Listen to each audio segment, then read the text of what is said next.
지금 보시는 그림은 파드와 리소스 간의 관계를 나타낸 것입니다. 각 요소들의 기능에 대해 알아보겠습니다.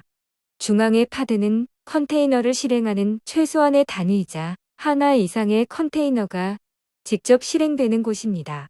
오른쪽 상단의 디플로이먼트는 파드를 캡슐화하는 애플리케이션으로 볼 수 있습니다. 디플로이먼트는 레플리카셋을 관리하고 레플리카셋이 파드의 개수를 유지시켜주는 컨트롤러 역할을 합니다. 그 아래 스테이트풀셋은 디플로이먼트와 마찬가지로 동일한 컨테이너 사양을 기반으로 파드 그룹을 관리합니다. 다시 아래에는 파드를 컨트롤할 수 있는 리소스로 잡, 크론 잡, 데몬셋이 있습니다. 잡은 배치 작업을 제어하는 데 사용되고 크론 잡은 시간 기반 작업할 때 사용됩니다. 데몬셋은 클러스터의 각 노드에서 파드를 실행하고 하나의 파드만 존재하도록 합니다. 로고 수집 및 리소스 모니터링과 같은 특정 시스템 수준의 애플리케이션을 실행시킬 때 사용되며 같은 노드에서 실행되고 특정 몇 개의 파드만 관리하는 경우에 사용됩니다. 파드 외의 서비스는 파드 액세스에 사용됩니다. 고정 IP 주소로 파드에 액세스 트래픽을 전달하고 로드 밸런싱을 수행합니다. 서비스 왼쪽의 인그레스 서비스는 서버 내부로 들어오는 네트워크 트래픽을 로드 밸런싱합니다. 레이어 7 HTTP 및 HTTPS 프로토콜을 기반으로 요청을 전달하고 도메인 이름과 경로에 따라 URL 별로 트래픽을 분산시켜 서비스에 접근할 수 있게 합니다. 컨피그 맵은 애플리케이션에 필요한 키값 페어로 구성 정보를 저장합니다. 컨피그 맵을 사용하면 구성을 쉽게 분리하고 서로 다른 환경에서 서로 다른 컨피그 맵을 사용할 수 있습니다. 시크릿을 사용하면 비밀번호, 인증정보, 인증서, 개인키와 같은 민감한 정보를 저장하고 관리할 수 있습니다. 마지막으로 파드 아래쪽에 있는 PVC는 퍼시스턴트 스토리지를 신청할 수 있는 리소스입니다. PVC를 사용하여 스토리지의 유형과 용량을 지정하면 PVC 요청에 가장 적합한 PV가 할당되어 외부 볼륨을 사용할 수 있게 합니다. 앞에서 살펴본 리소스를 조금 더 쉽게 설명하기 위해서 그림으로 표현해 보았습니다. 디플로이먼트 안에 여러 개의 레플리카셋이 존재하며 각각의 레플리카셋을 들여다보면 파드가 존재하고 각 파드에는 여러 개의 컨테이너가 존재합니다. 이렇게 디플로이먼트라는 큰 단위부터 컨테이너라는 작은 단위까지 하나로 구성하여 배포할 수 있습니다. 물론 리소스만 별도로 배포할 수도 있습니다. 다음으로 파드에 대해 알아보겠습니다. 파드는 쿠버네티스에서 컨테이너가 실행되는 최소한의 단위입니다. 파드라는 단어는 콩의 꼬투리를 의미하는 단어와 유사한데 콩깍지 안에 여러 개의 콩들이 들어있듯이 한 개의 파드 안에는 여러 개 컨테이너가 들어있을 수 있습니다. 컨테이너는 파드 안에서 생성되어 실행되는데 쿠버네티스에서는 단일 컨테이너를 관리하는 것이 아니라 파드라는 단위로 컨테이너를 묶어서 관리합니다. 이어서 서비스에 대해 살펴보겠습니다. 서비스는 클러스터 외부에서 내부 파드에 접근할 수 있게 하는 역할을 합니다. 파드 자체로도 고유한 자신의 IP를 가지고 있지만 파드는 새로 생성되거나 삭제될 수 있기 때문에 IP가 바뀔 수 있습니다. 또한 외부에서 직접적으로 파드에 접근할 수 없습니다. 이 때문에 고정 IP를 사용하여 IP를 고정시키고 외부에서도 접근할 수 있는 서비스의 역할이 필요합니다. 서비스의 역할은 고정된 IP를 제공해주며 파드 간의 로드 밸런싱을 지원하는 것입니다. 서비스의 포트는 하나 또는 여러 개의 포트를 지원할 수 있습니다. 다음으로 인그레스의 특징을 살펴보겠습니다. 인그레스는 서버 외부로부터 서버 내부로 들어오는 네트워크 트래픽을 로드 밸런싱하는 역할을 하며 L7 로드 밸런싱 기능을 수행합니다. 서비스의 외부 URL을 제공하며 클러스터로 접근하는 URL 별로 다른 서비스의 트래픽을 분산시킵니다. TLS 및 SSL 인증서를 처리하며 도메인 기반의 버추얼 호스팅을 지정하는 역할을 합니다. 다음은 레플리카셋의 특징입니다. 레플리카셋은 파드의 개수를 유지하며 관리하고 실행되는 파드의 개수를 안정적으로 유지합니다. 만약 지정한 파드의 개수가 3개라고 하면 3개의 파드가 항상 유지되도록 합니다. 그리고 파드의 개수에 대한 가용성을 보장하는 특징이 있습니다. 예를 들어 어떠한 이유로 파드 하나가 갑자기 삭제되면 자동으로 새로운 파드 하나를 생성하여 3개를 다시 유지시켜 주는 역할을 합니다. 이어서 디플로이먼트의 특징에 대해서 살펴보면 디플로이먼트는 쿠버네티스에서 기본적인 컨트롤러이며 레플리카 셋을 관리하여 앱의 배포를 보다 세밀하게 관리합니다. 파드의 개수를 유지하며 배포 시 롤링 업데이트가 발생합니다. 다음으로 스테이트풀 셋의 특징에 대해서 살펴보겠습니다. 스테이트풀 셋은 애플리케이션의 스테이트풀을 관리하는 데 사용하는 워크로드 API 오브젝트입니다. 파드 집합이 디플로이먼트와 스케일링을 관리하며 파드들의 순서 및 고유성을 보장합니다. 또한 동일한 컨테이너 스펙을 기반으로 둔 파드들을 관리하는데 각 파드의 독자성을 유지합니다. 이 파드들은 동일한 스펙으로 생성되었지만 서로 교체는 불가능합니다.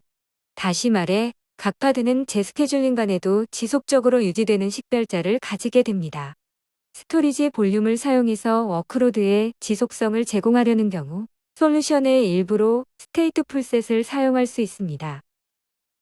지금까지 살펴본 디플로이먼트와 스테이트풀 셋을 비교해 보겠습니다.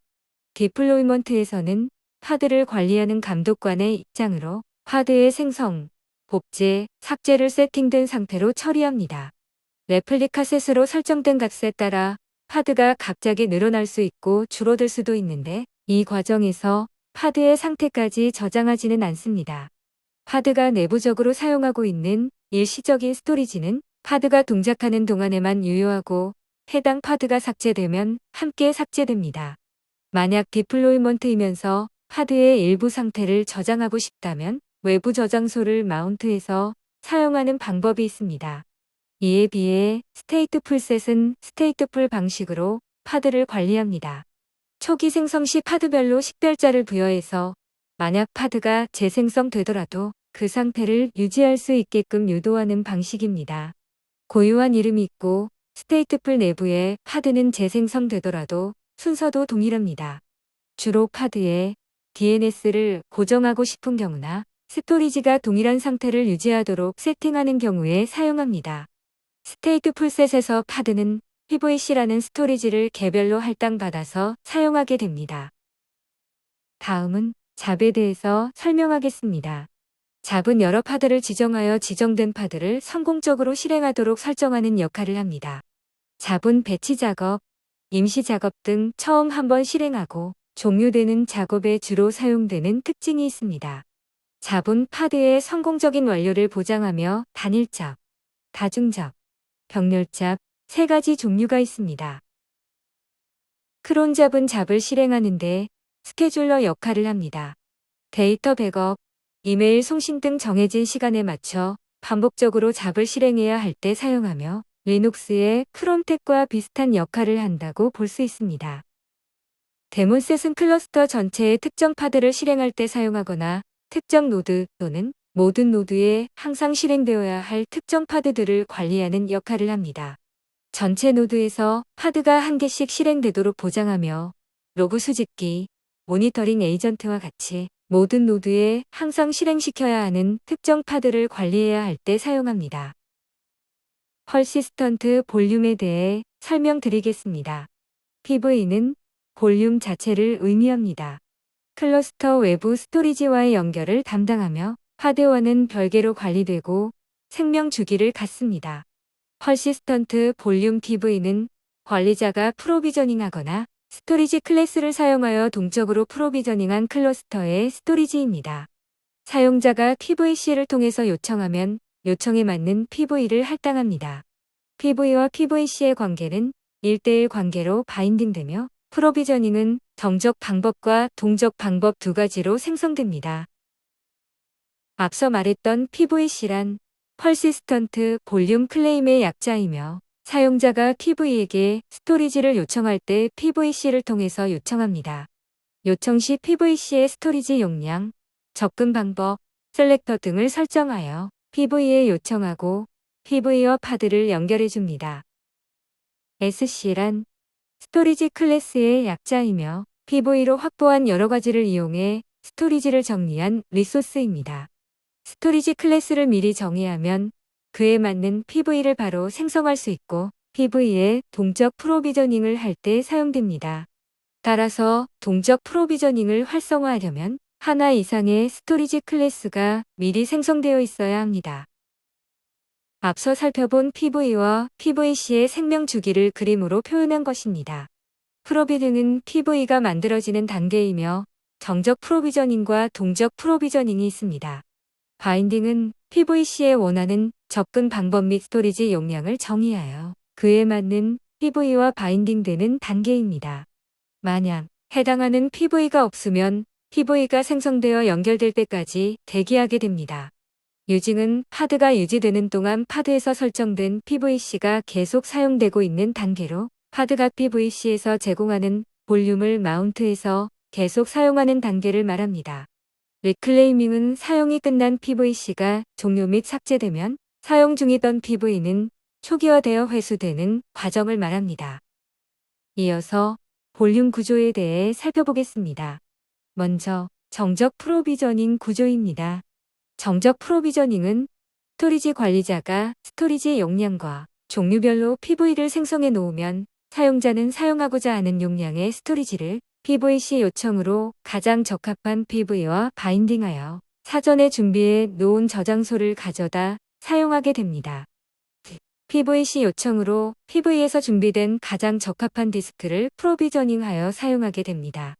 이렇게 정적 프로비저닝은 클러스터 관리자가 사전에 스토리지를 준비하여 여러 PV를 사전에 제공해야 하는 번거로움이 있고 또한 사용하지 않는 스토리지를 제공해야 하는 자원 낭비의 단점도 있습니다.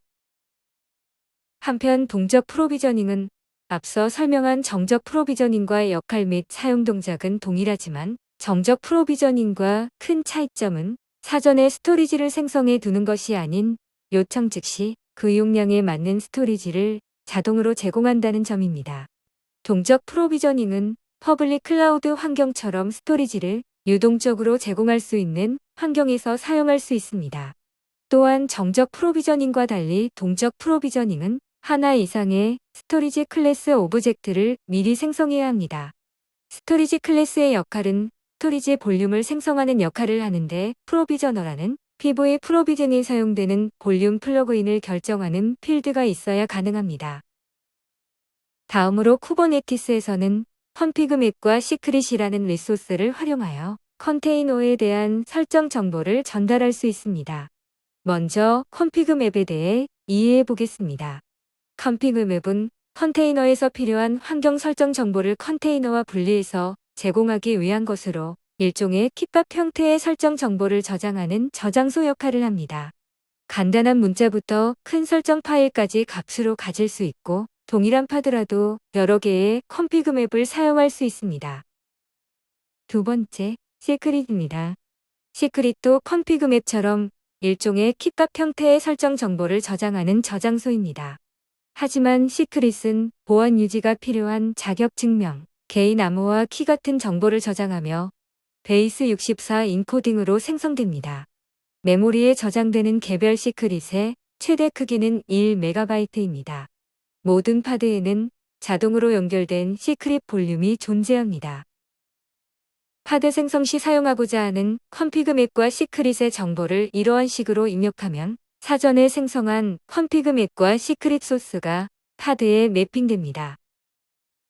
그러면 파드의 환경 변수에 각각 컨피그 맵의 데이터와 디코딩된 시크릿의 데이터가 들어가 외부에서 정의한 환경 정보를 사용할 수 있게 됩니다. 이렇게 해서 쿠버네티스의 여러 가지 리소스에 대해서 이해해 보았습니다. 다음, 어떻게 쿠버네티스의 리소스를 관리하는지 설명하겠습니다. 쿠버네티스 리소스는 YAM 또는 JSON으로 작성된 구성 파일과 함께 쿠베클 커맨드 라인 툴을 이용하여 관리합니다. 교재 하단 이미지는 관리 도구별 예시입니다. 지금부터는 대표적으로 디플로이먼트의 예시를 통해 YAM 파일 작성 방법에 대해 설명하겠습니다. 쿠버네티스 리소스 중 디플로이먼트 YAM 파일 예시입니다. 가장 먼저 API 버전을 작성해야 합니다. API 버전은 특정 리소스로 생성하기 위해 사용할 쿠버네티스 API 버전을 명세해야 합니다. 대부분 XV1으로 작성합니다. 두 번째는 kind입니다. kind는 생성할 리소스 타입을 명세합니다. 여기서의 리소스는 디플로이먼트이므로 교재에는 디플로이먼트로 작성되어 있는 것을 보실 수 있습니다. 다음은 메타데이터입니다. 이곳에는 메타데이터에 대한 정보가 들어가는데요. 메타데이터는 리소스 이름을 부여하며 리소스를 유일하게 구분짓는 데이터입니다. 메타데이터는 네임과 레이블로 나눠집니다. 먼저 네임은 리소스의 이름을 명세하고 레이블즈는 키값상으로 구성되어 특정 쿠버네티스 리소스만 나열 또는 검색할 때 사용되는 값입니다. 레이블즈 하단의 앱은 레이블 설정의 예시입니다. app라는 키값의 보드 대시 msa라는 값을 설정해 놓은 것입니다. 네 번째 작성할 내용은 스펙입니다. 여기에서는 생성하고자 하는 리소스에 대한 내용을 구체적으로 정의합니다. 레플리카스는 태우고자 하는 파드 개수를 설정합니다. 앞서 말한 레플리카 셋과 연관이 있습니다. 스펙의 셀렉터에서는 어떤 파드를 컨트롤하고 감시해야 하는지를 정의합니다. 그 아래 매치 레이블즈에는 메타데이터 레이블즈와 동일한 설정으로 매핑하여 동일한 레이블을 가진 파드의 컨테이너를 카운팅하여 현재 상태를 측정합니다. 이어서 스펙의 템플릿입니다. 스펙 템플릿은 어떤 파드를 실행할지에 대한 정보를 설정합니다. 이 안에도 메타데이터가 존재하는데요. 상단에서 설정했던 메타데이터의 레이블즈와 동일한 설정으로 매핑하여 동일한 레이블을 가진 파드를 실행하도록 작성합니다. 다음으로 스펙 템플릿 하단에 있는 스펙입니다. 이는 실행시킬 컨테이너에 대한 설정을 작성합니다. 컨테이너 안에는 또다시 이름, 이미지, 포트번호 등을 설정하도록 적어야 합니다. 이 중 네임은 컨테이너 이름을 지칭합니다. 컨테이너의 이미지는 컨테이너로 배포할 이미지를 지정합니다. 이미지 풀펄러시는 이미지 다운로드 정책입니다. 특정 정책을 지정할 수도 있으며 always라고 작성하면 이미지 여부에 상관없이 다운로드할 수도 있습니다. 또 포트는 컨테이너 포트 번호를 지정합니다. 스펙의 이미지 풀시크릿은 이미지 저장소에 접근하기 위한 인증 정보입니다. 지금은 네임 값만 들어가 있습니다. 마지막 노드 셀렉터는 파드를 배포할 특정 노드를 지정하는 것입니다. 다음으로 서비스 리소스 관리를 위한 서비스 얌 파일 작성 예시를 살펴보겠습니다. API 버전이나 메타데이터까지는 앞서 살펴본 디플로이먼트 리소스와 동일하게 작성하시면 됩니다. 서비스는 외부에서 파드에 접근 가능하게 하는 포트를 설정하는 것이 가장 중요합니다. 따라서 스펙의 포트에는 이러한 내용들이 들어갑니다. 스펙의 포트의 노드 포트에는 외부에서 접근 가능한 포트 번호를 설정합니다. 그리고 포트에는 내부 포트를 설정합니다. 프로토콜에는 프로토콜 방식, 타겟 포트에는 접근하고자 하는 컨테이너 포트 정보를 설정합니다. 그 밑에 셀렉터에서는 앞의 내용과 동일하게 어떤 파트를 컨트롤하고 감시해야 하는지 정의합니다. 마지막으로 서비스에서 사용하는 스펙의 타입입니다. 외부에 노출하고자 하는 방식을 설정하는 것으로 노드 포트는 포트 번호를 통해서 외부에서 접근할 수 있는 방법입니다. 이렇게 얌 파일에 대한 예시를 들어보았습니다.